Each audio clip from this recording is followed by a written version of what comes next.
And we are live on the United Public Radio Network, UPRN 107.7 FM New Orleans. How cool is that? To all those above me that watch over me, to all of you, my fave para peeps on this side of the veil, welcome. This is Father Shawn's Paranormal Ministry. I'm your host, Father Shawn Whittington. I'm an ordained Catholic priest with the United States Old Catholic Church. I'm a fully professed brother with the Old Catholic Benedictines of Immaculate Mary. I'm a team member with Society of St. Benedict and co-founder of GhostBegone.biz. And yes, I'm that guy on Eli Roth Presents The Legion of Exorcists on Travel Channel, which is currently streaming everywhere if you've missed it. And for all of you that continue to discover the show and reach out to me with such wonderful support and feedback for me. Thank you so much, and God bless you all for doing that. That means a lot to me. I'm glad it's still getting discovered and people enjoy it.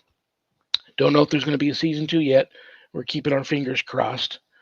On that note, if there's anything you want to know about my wife and I and our ministry work, go to our website, www.ghost-b-gone.biz.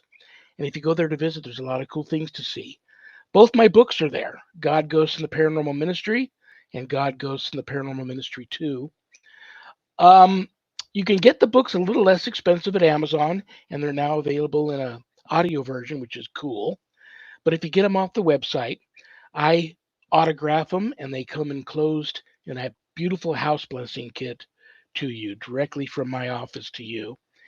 And another cool thing about getting them off the website is part of the proceeds of every sale of every copy of my books goes to support stjude.org and the ASPCA. So that's a very wonderful thing too. You get to help some of the neediest children on the planet and the animals too. That's a beautiful thing. My online course is there, Introduction to Spiritual Warfare. You can enroll in the class there on the website if you're interested. If you want more information about the course before making that type of commitment, reach out to me. Send me an email or a private message on Facebook, or, you know, I'm not hard to reach, and we can talk about it to see if the course is right for you. And there's also a place on the website to make an appointment to speak with me about your spiritual issues, not paranormal, but spiritual. But remember, my wife and I don't charge for our ministry work, helping people with their paranormal issues. So I know times are tough, brothers and sisters. Trust me, I know. But if you happen to notice the donate button and you're able to do so, click on it and send my ministry in a small donation. I promise you it'll be appreciated from the bottom of our hearts. And trust me, we'll put it to good use. Got a great guest today, and that's why, and you all already know that. That's why you tuned in. She's in the green room. I'm going to bring her out very shortly. But another cool thing about my Friday shows, I have an awesome co-host. And you all know that too. I've known her forever. I love her. I respect her. She's a friend. She's also my publisher. She's the owner of Stellium Books. Please welcome to the show the one and only Annette Munich. Hi, Shawn. Hi, everybody. I'm so excited about tonight. And it's our special Halloween show. So we have an awesome guest. And we have a Louisiana guest for our New Orleans listeners. So that's really exciting, I think. That is going to be very, very exciting. And I'll go ahead and throw a quick shout out to Alyne. She's not going to be with us today. Only Bernadine Richardson is with us. Alyne's very sick. And you know what? I think I caught what we talked for about 5-10 minutes on the phone this morning when she was letting me know she wasn't going to be able to make it today. And I think what she had came through the phone lines again, because now I've been, ever since her and I spoke, I've been struggling keeping my voice this morning. It's just, this whole COVID and flu thing is so crazy. You look very pretty today. How are you feeling? I am feeling pretty good. And, you know, there's a lot of stuff going around. So a lot of people get that fall cold or flu that's so common. And I already got sick. So hopefully that's it for me. We got a lot of great people showing up in the chat room saying hello. Very, very hello cool to everybody. Let's get things going. Let's check the prayer urn real quick here.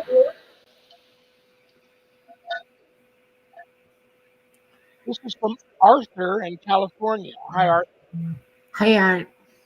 I believe in guardian angels. I have a dear friend who does not believe in guardian angels, but could use the help of theirs now. And you pray that they get help from my guardian angel and theirs. Um, you know what? A lot of people don't know this, but you can pray for your guardian angel to go and communicate with somebody else's guardian angel and try and get the ball rolling to help this person. But that's a wonderful request, Arthur. And in fact, I'm a big believer in guardian angels, so I already know the prayer I'm going to pull out. It's one that I say every day. Actually, it's not the one I say. I got two that I say every day. This one just happens to be out. Oh, this is a great quote, too. For all of you that don't believe in guardian angels, how great the dignity of the soul that each one has from his birth. The guardian angel commissioned to guard it. St. Jerome. St. Jerome would know. But I am ready to say a nice prayer. I'm going to send this prayer out to Arthur, his guardian angel, and to his friend, guardian angel. In the name of the Father, and of the Son, and the Holy Spirit. Guardian angel, watch over those whose names you can read in my heart. Guard over them in every chair and make their way easy and their labors fruitful. Dry their eyes if they weep, sanctify their joys, raise their courage if they weaken, restore their hope if they lose heart, their health if they be ill, truth if they err, repentance if they fail. In the name of the Father, and of the Son, and of the Holy Spirit. Amen. Amen.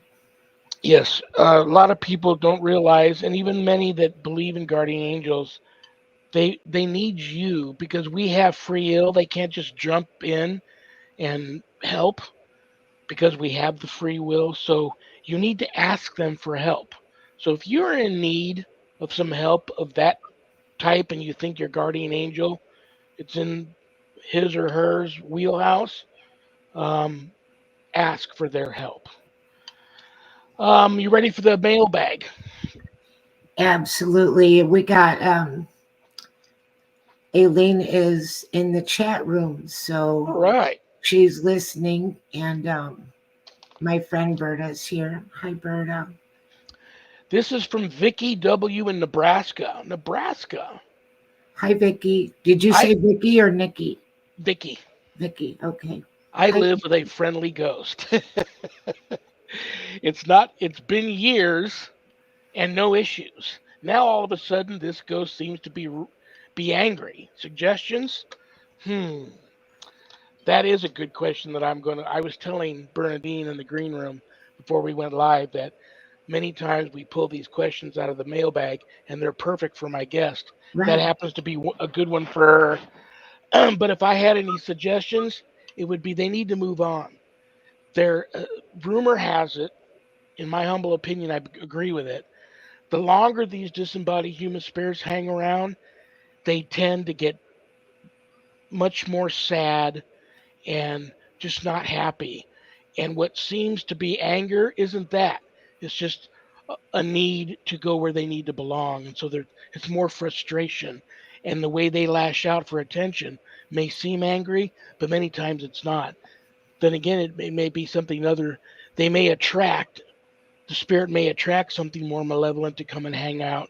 That could be what's acting angry too. But you need to get somebody over there that can help this spirit and whatever else may be there move on because they're not of this time anymore and they need to go where they belong. What do you think? I think that that's excellent, and I'm sure Bernadine has some great advice about it. But the times I've run across that the most is spirits not liking the homeowners or the property owners doing remodeling and changing things about the house or the property. And that seems to be another cause that gets them stirred up. They don't seem to like that at all. Absolutely. I forgot that. That's a very good point. Well, are you ready to meet our guest? I am. Brothers and sisters, you all know her, you all love her. She's been around doing this thing it is we do here forever, it seems. Um, she is one of the founding members and lead investigator for the Louisiana State Paranormal Research Society. And she happens to be one of the co hosts of one of my favorite podcasts that's also been around forever, the Supernatural Substation. Please give a big, warm Paranormal Ministry family welcome to the one and only Bernadine Richardson. What are you Hi, doing? Bernadine, Shawn. Hi, Annette. Thank you for having me. You so look glad you're very, here. yeah, you look very pretty today and you look like you're Oh, feeling thank good. you. I feel so bad for Alyne for not being able to be here today, but she sounded terrible. And now all of a sudden I'm starting to not sound so good. So, I know those phone lines that's crazy, huh? How you caught it through the phone? well, I have a confession to make. I already had Okay. long-term COVID cough that has been with me since the second time I had it, and I can't shake it. And every time I go see the doctor, they just go and they give me more cough medicine. So it is what it is. But I'm glad you feel good today. I'll have the two of you back probably springtime of next year, maybe sooner. That would be But awesome. happy Halloween to you. And how are you doing Oh, there? thank you. I'm doing great. Doing great. I actually have a Halloween party to go to tomorrow night at a haunted location in New Iberia. It's a private residence, but we did an investigation there, so we got some pretty good evidence. Very, very cool. Yeah, How that'll far be away fun. is that from you? About 30 minutes. It's not too Very, very bad. cool. Well, you know what? Before I let you and Annette chat a little bit, because she hasn't met you yet, she was so excited to meet you. Let's talk about um, this note that I pulled out of the mailbag from Vicky in Nebraska. I live with a friendly ghost. It has been years with no issues. Now all of a sudden, this ghost seems to be angry. Suggestions. What do you think? What's your spidey senses tell you about this situation?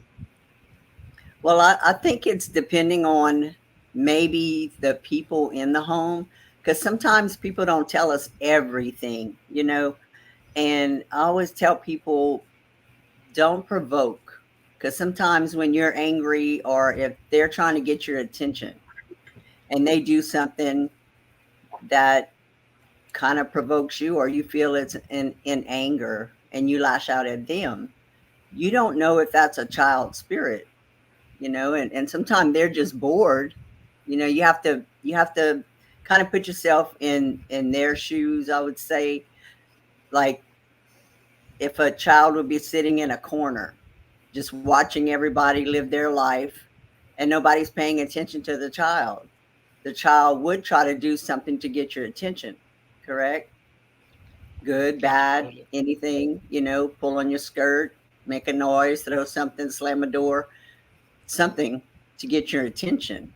So what I suggest is try to get the spirits to cross over. And like you were saying while I was in the green room, sometimes you have to ask your spirit guide, your guardian angels to communicate with maybe the other spirits, guardian angels or spirit guides, somebody, or ask another spirit, or pray, can an angel come and get the spirit and cross them over? Because they need Um, to cross over. They don't need to stay there. Their time's not like our time. children ghosts are touchy, and I Yeah. say that only because some many times I'm the first to admit many times I've been fooled. What I thought was Hmm. what I was witnessing or experiencing turned out to be something totally different. And a lot of people think that when you see these children spirits, usually it's bad, and that's not always the case. But what you almost always have to do with these children spirits is ask for help because they are, for whatever reason, they haven't crossed over, and sometimes it's hard for you to convey that to them. So you absolutely need to call on your spirit guides and your guardian angels to to intervene because you just can't get that done. What do you think about that theory that the longer these human spirits hang around, for whatever reason, they tend to kind of become a little malevolent in their behavior. Well, that would be more of a question for Alyne. That's a supernatural question. Okay. Um, but if I was a spirit, the longer I stood around here watching everybody live their life, I think I would tend to get bored. But what I advise people is you don't know what you're dealing with. You can't see it, for one. So if you go and curse at it or provoke it or try to even communicate in a bad way with bad intentions, you don't know if you're dealing with an inhuman spirit. So you kind of have to ask for help I so know things that don't go south. before we went live, Annette had brought up a location, a famous location, and I'm gonna let you two chat about that because that location just happens to have two legendary children spirits haunting the Mhm. location. So I'll let you two chat about that. I'm putting up a comment from Alyne on the subject matter. She said they should be encouraged to leave because their energy will attract other spirits over time. Yeah, That's that's a another really good, theory. interesting take on it, too. Something that you wouldn't normally think about. Aline, maybe you get an opportunity to add a part two to that response. Some of these spirits that are attracted to come in because they already know there's a spirit or many spirits hanging out there. Can they also attract malevolent spirits? I've found that to allegedly be the case from time to time. And what's your take on that? But I'll let the two of you chat about that famous location in Louisiana there. Well, I was looking forward to asking her about Myrtle's plantation. I've seen a lot of stuff on TV about it, rich history, all of the activity, the hunting going on there. And then, me as being a Yankee my whole life, something about that southern moss hanging from the trees. It just looks so That's spooky creepy. all in itself. Yes. Yeah, The moss is spooky all by itself. right. Yeah. Yes. And so before we came on, I hurried up and asked if she'd been there, and she's investigated there Yes, I multiple have a times. couple So of I thought times. we would talk about myrtles for a little while. Yeah. The Civil War actually went through there. The times that I investigated, I I captured more evidence outside than inside, but I did capture some things inside. Um, I have quite a few photos. That's back when it was the 35 millimeter camera when we I used to still use got them. that. I We still didn't use have them. we didn't have the cell phone thing. Yeah. So I don't use cell phones to try to capture images because there's too much fakery going on, you know, and you just can't see it as good as you do with a regular 35 millimeter. That's my go-to. Is that so? I have so many pictures because I've been doing this over 30 years. So I have hard copy pictures that Wow. I even had a ghost dog at one time, and someone stole it, and I couldn't find the copy of it because you know how you get a copy when you go to Walmart or wherever you go to get your film copied. Yeah, I had a ghost dog, and I passed around. That's letting other investigators know if you do a paranormal convention, don't pass your album around if you have only a hard copy because sometimes they get stolen. Yeah. Yeah, that happened. It's, I'm But I'm my I'm research actually is that, glad that you brought that up because a lot of people don't do that any longer. I'm a big photo album fan, so I uh-huh. take, I still use those old 35 millimeter cameras, mainly because Sharon loves them. She buys them. They're those throwaway cameras you get from the drugstore, and they take 35 Yes, millimeter film. And then when we're done and we take them back to have everything developed, we tell them we want disc and hard copies. That way I can put the disc in the computer for evidence review, but then I've got these hard copies, and even if there's no evidence in some of the pictures, some of the pictures are still awesome looking, and it's just to bring back the memory of what it was like to be at that location. And I like to put together photo albums, and a lot of people don't do that any longer. They think it's weird when you tell them you like to put photo We're albums, but old they think school, Shawn. It's an old school thing now. Yeah, we're it, showing our age. But Remember the old photo albums with the little corners you had to put and then stick it to like a scrapbook oh yeah, that's photo back book? when I was a Me child. too. Yeah, Me too. yeah. Well, back to the Myrtles. Yes, I did investigate there a couple of times, and they do have the story about Chloe, which some people say that never happened, and some people have photos which they can't prove it's real or fake, but they do have the story of Chloe the slave, and they have pictures of two children on the roof. So yeah, but they do have spirits there. I've just myself captured more outside the home than inside of the home, but they And have people that have had experiences inside the home. would you kind of retell the story of Myrtles for people that don't know? Well, I don't know it word for word. They had a slave named Chloe. I don't want to butcher the story because I don't know it exactly, but I know they had a slave named Chloe, and Judge Clark Woodruff, I believe, was the owner, and he was married, had the children, and I don't know if him and Chloe had a thing or whatever, but she wanted to get in good graces with him because she was caught eavesdropping on a conversation, and he had her ear cut off, was the story.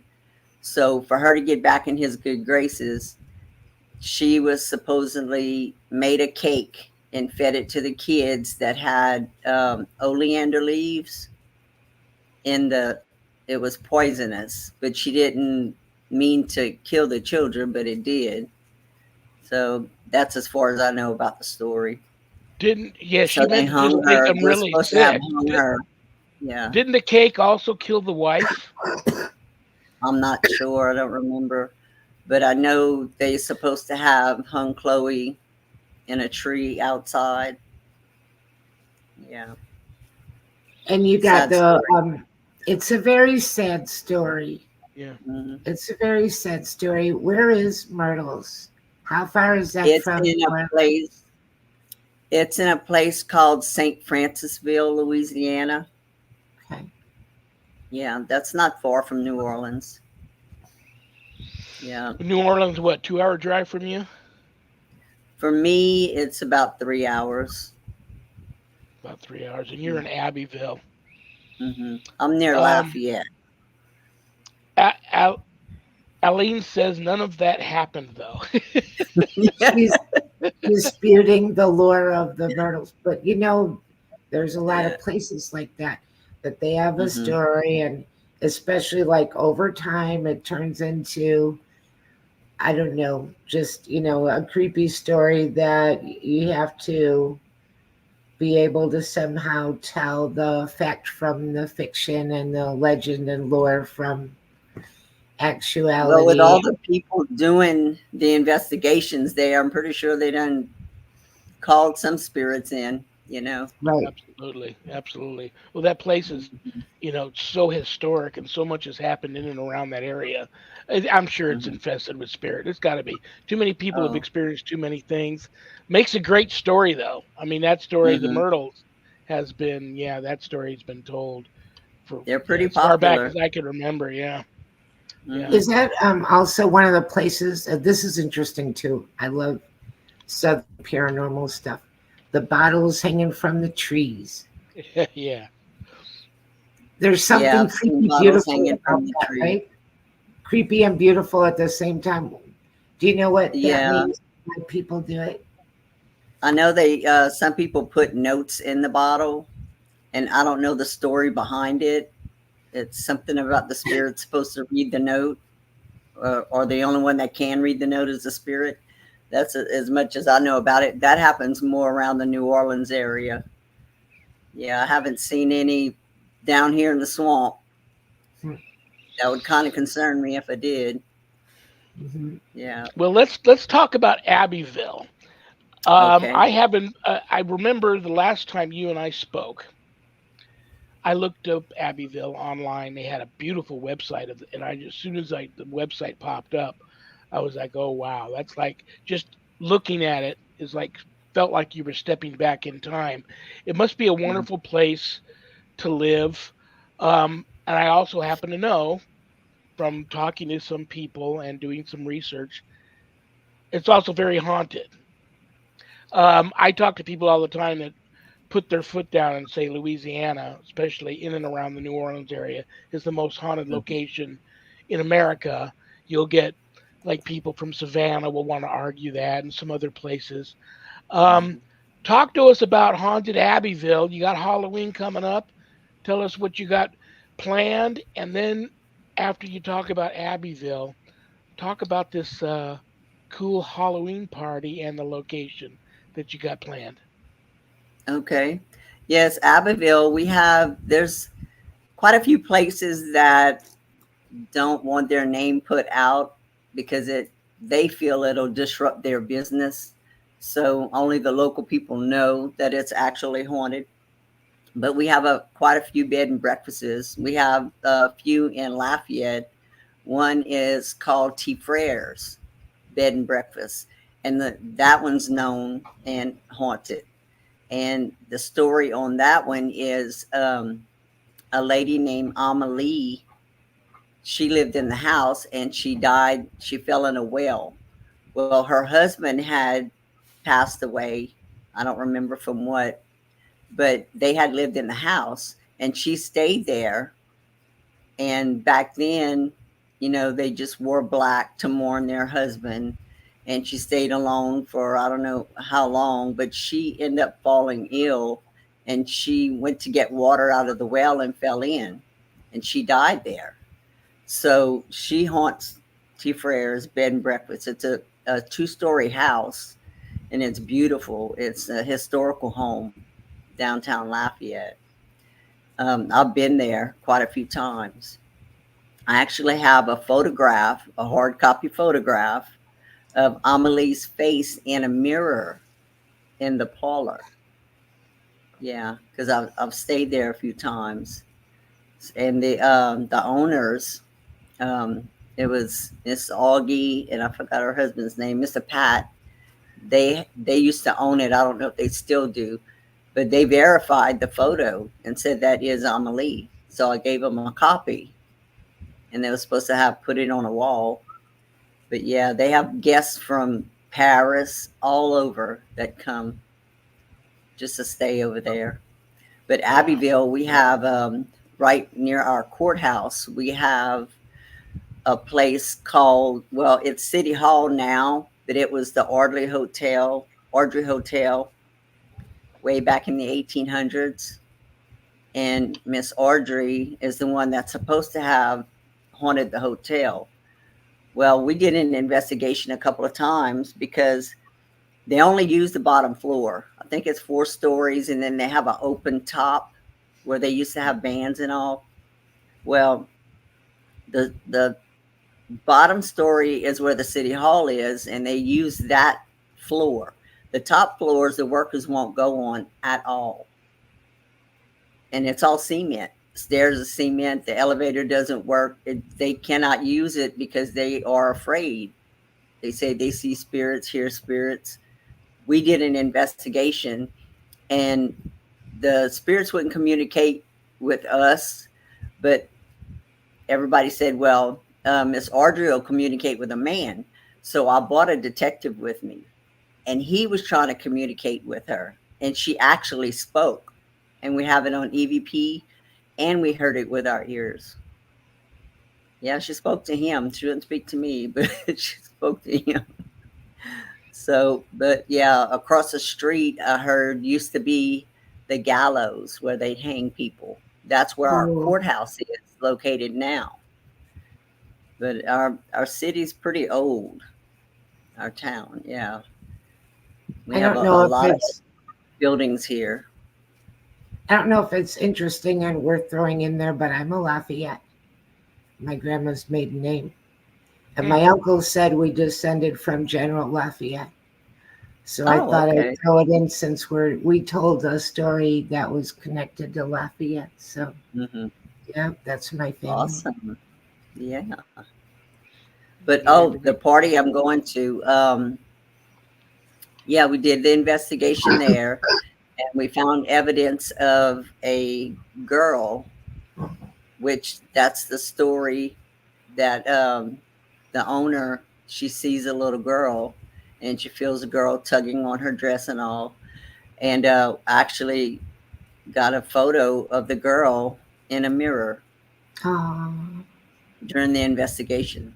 And we have EVPs from there. So they invited us to their Halloween party. They have an annual Halloween party, and you have to have an invitation to go.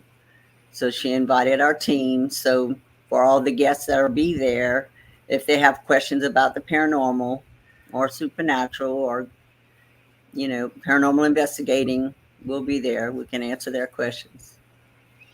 It'll be What are you fun. going as? What's your costume? I don't know yet. I don't know. This is I tomorrow haven't dressed night. up in a while. You, Huh? that's tomorrow night, right? I know. And I haven't got my costume. Well, I have quite a few costumes because I used to dress up every time we do a convention. I would wear something we do because we normally do it around Halloween. So I'd enter contests. So I have quite a few to choose from. Yeah, So I'll your figure team it is out. the Louisiana State Paranormal Research Society. Yes. I know you have a website. You know, also have a Facebook page.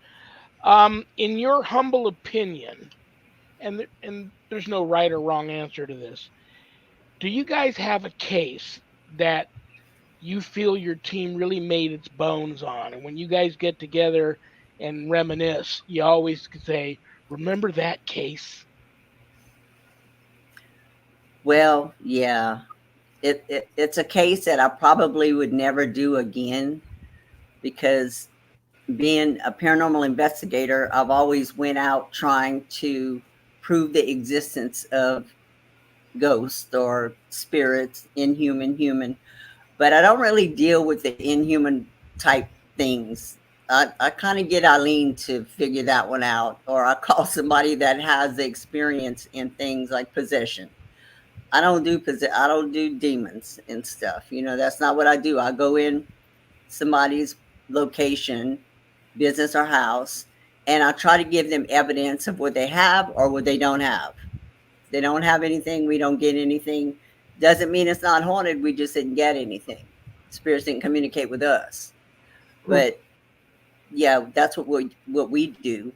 But we did a case of a guy, and I guess I don't know why I accepted the case because he did say I may be possessed, but I think I'm schizophrenic. But I don't know if I should take my medicine or not. But I don't know if I should be suicidal. So I'm feeling bad and not knowing what to do. And in my mind and my heart, I thought, well, maybe if I go and he is schizophrenic, I'll just tell him, take your meds, Yeah. take your meds. But this guy was getting like beat up in his own home and he lived alone. And so we went, and I told him, I'll give you a couple hours of my time, but I really don't do things like this. If something is wrong, you need to I'll try to help you get help. That's all I could do for you. So he said, okay, because he told me he'd go into church and he was Catholic. So he tried to go and make his confirmation. Well, every time he'd go, he'd see demons on the altar. Mm. So his doctor would give him meds, he'd take his meds. But when he tried to do his confirmation, people in his family would get harmed like that day. Every time he'd go to try to help himself, spiritual wise, things bad would happen to his friends and family. So I went to his home, and a couple of my investigators came with me, and they would not come close to him at all. They sat in the kitchen, and I sat closer to him. And I remember, and he was a nice guy, soft spoken. So I'm thinking, well, this can't be much, But I told my team, we're not setting up cameras and doing all this stuff and then have to haul butt out of here and have all this to take with us. We just coming to talk to him and take some pictures and do a little bit of EVP, and that's it.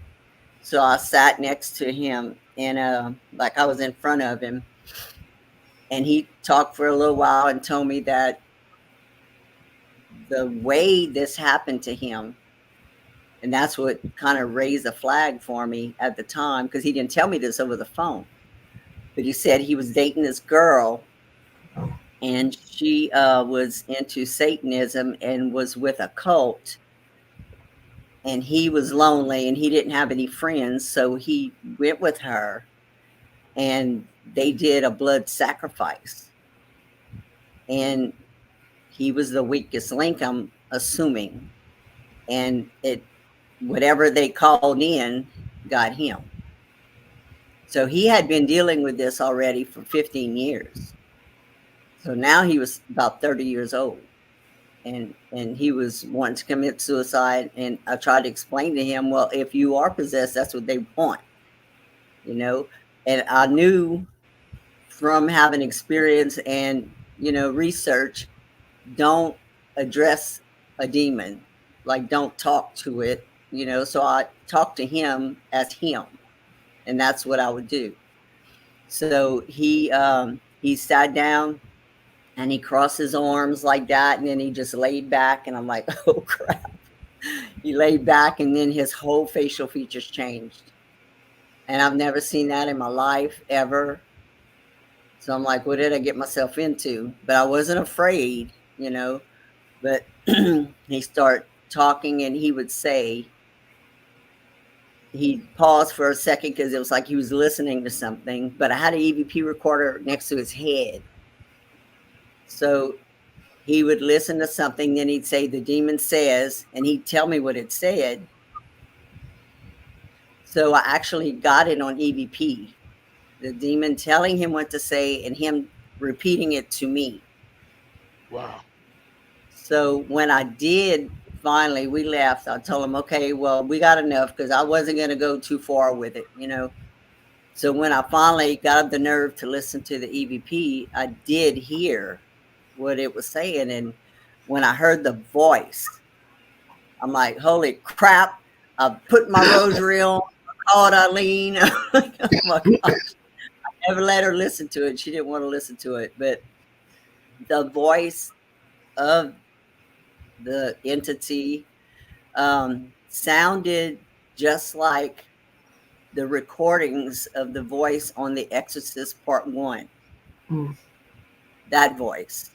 That's why it scared me so much, So anyway, I had talked to a guy that's a mutual friend of Alyne and I, and told him what was going on, because I didn't know what to do at this point. I didn't want to tell the guy, yes, you do have a demon, and then him go and commit suicide, and that'd be on me, for the rest of my life. I didn't want to say, oh, you're schizophrenic, and then he's, doped up full of pills and still possessed. So I didn't know what to do. I reached out to Jesse Duplantis and everybody I could to help me with this, and I couldn't get any help at the time. So the guy that I'm talking about, Alyne and I's friend, he does astral projection. So he, as a favor, he says he went through my link to the guy, and he had told me he's seen the thing next to him. And when the thing seen the guy that I'm talking about, the man that was helping me, he said, he's mine. Well, I never told him why I was so upset about him trying to help me with this. In my dream, so-called dream, I guess it's a dream, the thing took my spirit body and had me up against the wall of my bedroom looking down at my body. And he told me he's mine. I never told the guy that. So that thing told me and him the same thing. So I had to just let it go. I had to just let it go. I couldn't help the guy. I couldn't find anybody to help me. And the only priest around here that would help at the time, because this is many years ago, was an elderly priest that wanted me to bring the guy to him.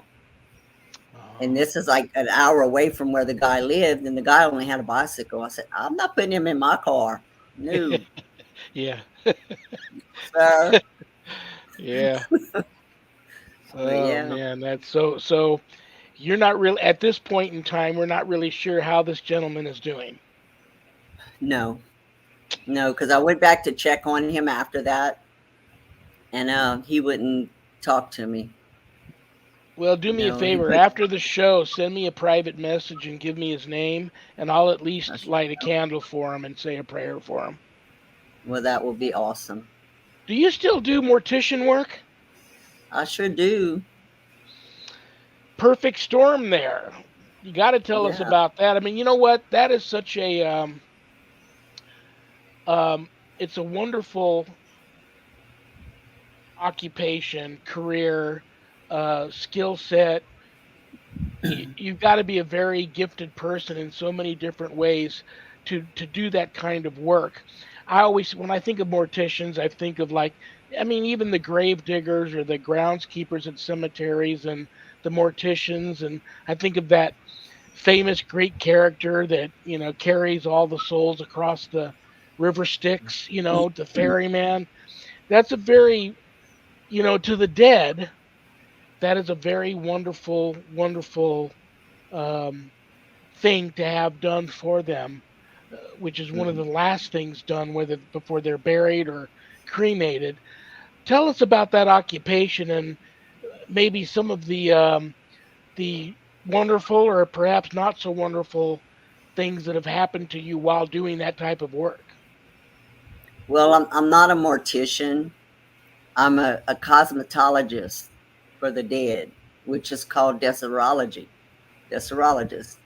I do hair, makeup, and nails on the deceased. I try to make them look their best before their service. And it's normally done on women because men don't really have that much to get done.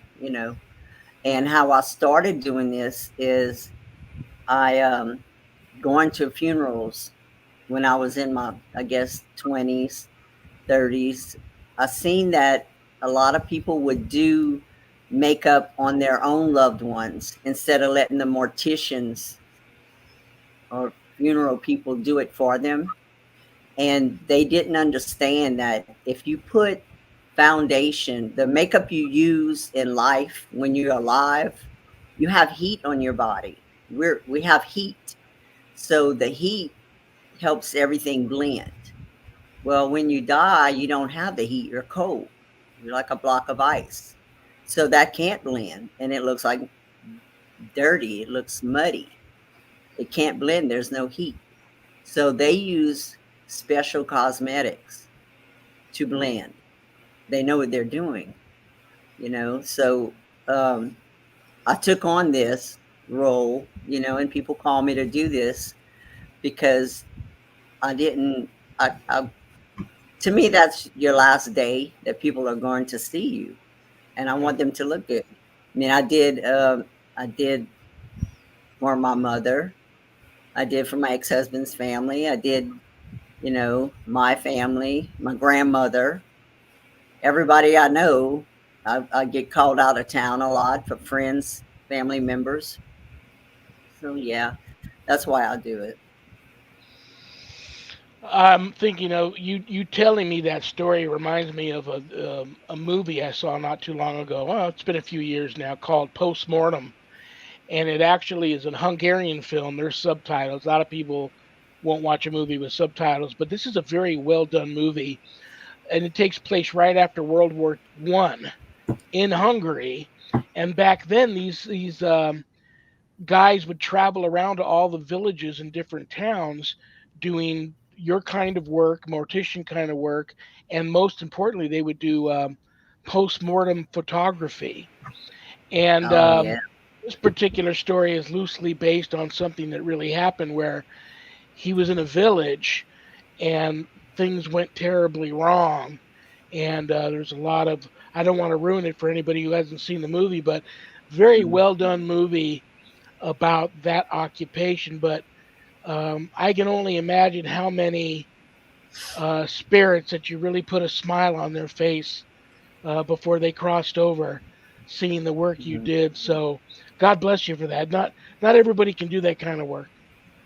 Do you No. ever get any activity around that? Sometimes I feel the spirit there. I do. When I feel a spirit, it's normally like if they're standing on my left side or right side, I feel like coldness, chills all up that side of my body. They're standing behind me, I feel it like behind, like the hair standing up behind my head. So I always know where the spirit's standing because I can feel it. Do Yeah. you feel like there's a lot of hauntings associated with funeral homes? And I know that that sounds like, of course, there is, but for someone that actually frequents, do you think that there is? Well, my cousin is actually a spirit medium. He's a psychic medium. And I've heard this from quite a few mediums. They say that a spirit stays with their body for at least 3 days so they can go to their funeral and see their loved ones, but that they stand at the foot of the casket. And I've witnessed myself at some funerals. You know, the light they have behind the casket, they have these electrical lights like Yeah. lanterns, but they're electrical, and they just have like one light on each side, the head and the foot. Well, normally the one at the foot is blinking or flickering, or every now and then you'll see it flicker. So yes, I believe that. There's like three funeral homes that I know of that they turned into other kinds of businesses. And Oh. after that, people are kind of, as time goes on, you'd have to be um, old enough to remember that it was a funeral home. One was offices, one got turned into a bank, and one got turned into a restaurant. And as far as I know, there is some activity associated with that, but I kind of felt like a funeral home shouldn't be turned into something else, or maybe that's just being Well, they super. have wake houses. Back in the 1800s, I guess they had wake houses before funeral homes came. They put the dead up in a specific room in a home. Hmm. They didn't cremate them back then. They put them on ice, put the casket on ice, and it was wood. And they tried to preserve the body as much as they could before they buried it. Well, at the Hmm. wake houses, people would go and pay their respects, and they still have those kind of houses today. Well, in this town, they have a few. My cousin lived in one of them. Hmm. Yeah, and he had activity in there. Hmm. I bet. Well, Hmm. you two are talking about these funeral homes. Um, I can't help but think of that one movie, The Haunting in Connecticut, Yes. which was a true story. And Hmm. they didn't know. Well, she knew. The wife knew, but she didn't let the family know till after the fact. It would be, you'd have to really do you'd have to check yourself and really decide on if this was something that you were really okay with if you knew ahead of time. I got called, actually, recently, I got called to a funeral home. I didn't go in the home. I didn't have to. The guy wanted his hearse, and it wasn't, I call him a hearse. I think it was a Hmm. Cadillac. But the car that they used to transport the caskets to the funeral home or to the cemetery and back, he said was haunted or there was activity in the car.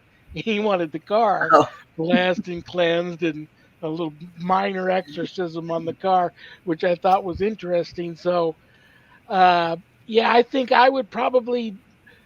Well, it depends on how beautiful the home was and what type of buy I got on it. If I knew it was a funeral home, if I would purchase it and move in, that would be I don't know if I would go that far. What do you think? How do you feel about that? For me, it's a hard no. No, no, and never.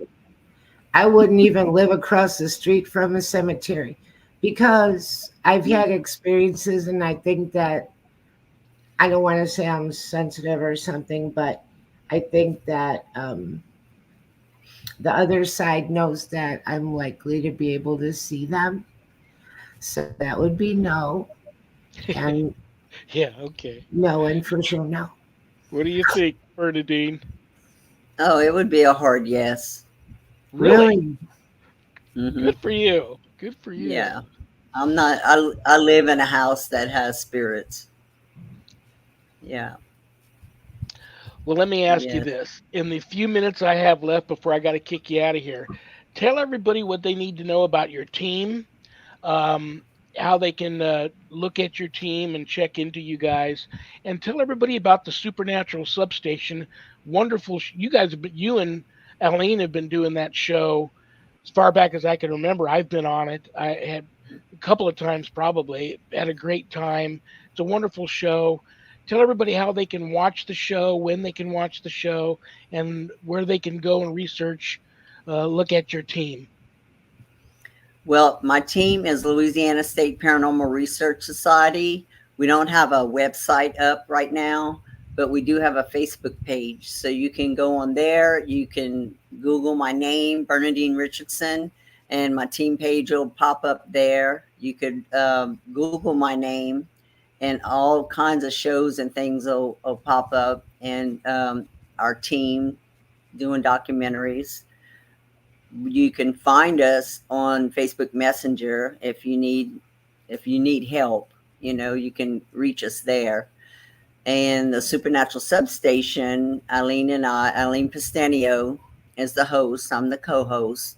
So we do that show every Friday night. We have a new show. So if you Google her name, my name, YouTube, you can find us on YouTube. You can find us on Facebook. And she's also an author. She writes about the supernatural, so you can look her up also. And Very, very. UPRN and SoundCloud is our old shows. She's messaging me in the comments.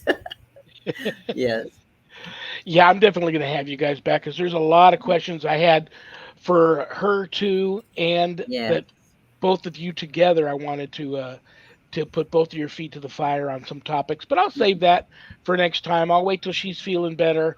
I'll throw some dates yes. at you and probably have you guys back. Um, Probably no later than spring of next year. But are you looking forward to Halloween? Is Halloween a big deal for you? A lot of people, it's not so much of a big deal. It is. We normally do a lot of investigations and all, and lectures and things, but since COVID, it's kind of slowed down a lot. So yeah, this party is a big deal. I So was we going haven't to done ask anything in a really, while. I was just trying to squeak in and ask really quickly about City Cemetery number one in New Orleans, if you've been there, and all of the Marie Laveau lore and all of that. Have you been there? Well, Aline would know more of those things because she's from New Orleans.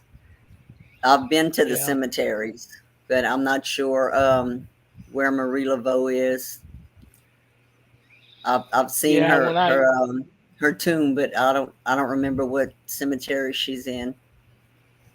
yeah, when I get you Yeah. guys back, I want to ask her about. I know this is an old subject, but I remember how hammered New Orleans got after Katrina, and like you had over Oh yeah. 1,300 deaths just in that city, and you had all Yes. of the coffins from all the funeral cemeteries floating around the city, and afterwards, terrible, terrible, and the place is already haunted off the charts, but terrible, Yeah. Yeah. terrible paranormal activity off the charts everywhere in that It city got after worse. that yeah. Mhm. Well, Yeah. She listen, said have a St. Louis wonderful. is number one. St. It's where Louis. Marie Laveau is, St. Louis #1.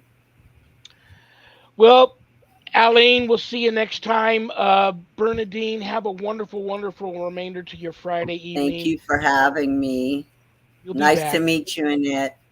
So nice meeting you, and I'm really glad Alyne was able to participate through the messages, and it was a very, very cool show. Thank you so Happy much. Halloween, Bernadine. Same to you guys. Thank you so much. I'll talk to you soon. Thank you. Okay, bye-bye. Bye-bye. Bernadine Richardson. Yeah, she's very cool. What a job making up the dead, huh? Yeah. I have a lot of respect for people that take care of and respect, Yeah, the I do deceased. And too. Big time. it's so important that that's done and done well. And I think it takes special people to do that. I really do, Oh yeah. you know, for sure. Yeah, I didn't get a chance to talk to her about Stingy Jack or any of the other things. We'll have them back. Next week's guest, Friday, November 1st, we are scheduled to have, he's a friend of yours, Pastor Jeff Leeper is scheduled to be here next Friday. So that's going to be a good show. You guys will get a chance to talk. He's got a new book out, correct? Yes. Very, very cool. Very, very cool. Are you going to have a happy Halloween? Oh, yeah, for sure. I mean, we're way out in the country, so we don't get kids coming around or nothing, but we put up decorations and, I like the really, really old movies. I enjoy that. I got a ton of ghosts, a ton of jokes sent to me this week. You ready for this week's joke? Sure. What kind of cheese isn't yours? Um, Nacho cheese. I love you. I'll talk to you later. Have a great weekend. have a great weekend. Good night, everybody. All Thanks right. for listening. Good night, Annette. Annette Munich, Stellium Books. My friend, my that's important that she's just a good friend. I love her. She's so cool and couldn't do without her. Let me take this opportunity to thank United Public Radio Network, UPRN FM 107.7 FM, New Orleans, for picking up my show. And we're also live streamed everywhere podcasts live, so we're not hard to find. And thank you to Michelle DeRoche for making that happen. She's very cool, and I consider her a friend too. She made this whole thing happen. And most importantly, thank you to each and every one of you that tune into the show, because I don't have a show without you guys. And I mean that. So God bless each and every one for you.